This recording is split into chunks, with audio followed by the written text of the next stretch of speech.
அனைவருக்கும் வணக்கம். The truth, உண்மை பேசலாம் வாருங்கள். நான் உங்கள் ஜோஸ் வில்பின். நண்பர்களே, நீண்ட இடைவெளிக்கு பிறகு ஒரு பதிவை நான் இன்று இடுகிறேன். உலகம் முழுவதும் போர் பதட்டம். அமெரிக்காவும் இஸ்ரேலும் ஈரானும் போர் தொடுத்துக் கொண்டிருக்கிறது. இந்தியாவில் டீசல் பெட்ரோல் பற்றாக்குறை வரவிருக்கிறது. ஆனால் போர் தொடங்கிய முதல் வாரத்திலேயே இந்தியாவில் எரிவாயு கேஸ் சிலிண்டர் தட்டுப்பாடு வந்துவிட்டது. கமர்ஷியல் சிலிண்டர் கொடுக்க கூடாது என்று அறிவிப்பு வந்துவிட்டது. அதன் காரணமாக பல ஹோட்டல்கள் மூடி கிடக்கிறது. சுற்றுலா பயணிகள் அவதிப்படுகிறார்கள் என்றெல்லாம் தினம் தினம் செய்தி வந்து கொண்டிருக்கிறது. ஆனால் யாரும் கேட்காத, யாரும் கவலைப்படாத ஒரு இனம் இருக்கிறது என்பதை நீங்கள் புரிந்து கொள்ள வேண்டும். ஆம் நண்பர்களே, மீனவர்கள். எங்கு என்ன பிரச்சனை வந்தாலும் கடைசியாக பாதிக்கப்படுபவர்கள் மீனவர்கள்தான். இந்த கமர்ஷியல் சிலிண்டர் இல்லை என்று சொன்னால் மீன்பிடி தொழில் நின்று போகும் என்று சொன்னால் நீங்கள் நம்புவீர்களா? அது எப்படி? ஒரு சிலிண்டர் இல்லைன்னா தொழில் எப்படி நின்று போகும் என்று நீங்கள் கேட்கலாம். நண்பர்களே, கன்னியாகுமரி மாவட்டத்தில் தூத்தூர் மண்டல பகுதியை சார்ந்த மீனவர்கள் மாத கணக்கிலே தொழில் செய்பவர்கள். அவர்கள் ஆழ்கடல் தொழில் செய்பவர்கள். குறைந்தபட்சம் 30 தினங்கள் கடலிலே இருப்பவர்களுக்கு உணவு எங்கிருந்து கிடைக்கும்?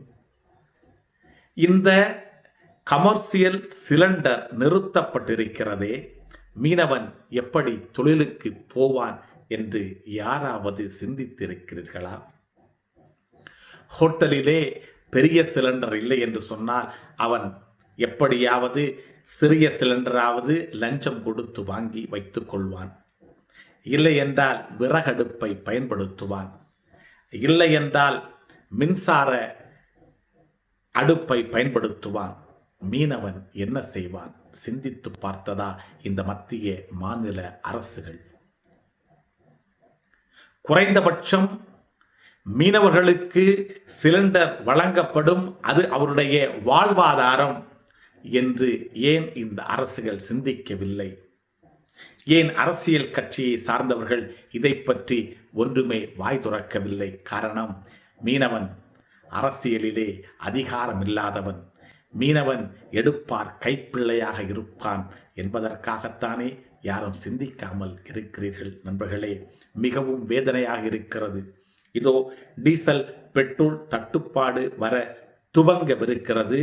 அப்போது முழுமையாக யாரும் தொழிலுக்கு செல்ல முடியாது என்கின்ற சூழ்நிலை ஏற்படும். ஆனால் 2 வார காலமாக மீனவர்கள் படுகிற கஷ்டத்தை நீங்கள் யாரும் ஒரு பொருட்டாக எடுத்துக்கொள்ளவில்லை. அரசாங்கத்தை, மத்திய மாநில அரசை கேட்டுக்கொள்கிறேன். நாங்கள் எங்கள் வாழ்வாதாரத்திற்கு என்ன செய்வது என்கின்ற ஒரு முடிவை அரசு எங்களுக்கு தர வேண்டும். நண்பர்களே, இதை அதிகம் பகருங்கள்.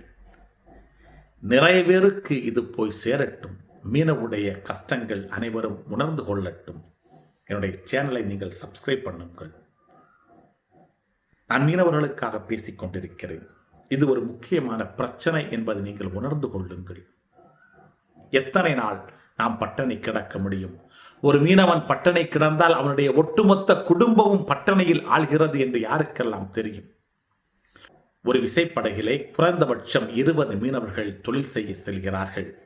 அப்படி என்றால் 20 குடும்பங்கள், 20 குடும்பம் என்று சொன்னால் மனைவி, குழந்தைகள் எல்லாம் சேர்த்து ஒரு குடும்பத்தில் குறைந்தபட்சமாக 5 நபர்கள் என்று வைத்துக் கொள்ளுங்கள். எத்தனை நபர்கள் கஷ்டப்படுவார்கள்? இந்த மீனை நம்பி, இந்த மீனை வாங்கி விற்பனை செய்து வாழ்கின்ற எத்தனையோ குடும்பங்கள் இருக்கிறது. இவர்களெல்லாம் என்ன செய்வார்கள்? எனவே அரசு உடனடியாக மீனவர்களுடைய பிரச்சனைக்கு, இந்த சிலிண்டர் பிரச்சனைக்கு, இந்த எரிபொருள் பிரச்சனைக்கு ஒரு முற்றுப்புள்ளி வைக்க வேண்டும். மீனவர்களுக்கு எங்கிருந்தாவது நீங்கள் இந்த சிலிண்டரை ஏற்பாடு செய்து கொடுக்க வேண்டும்.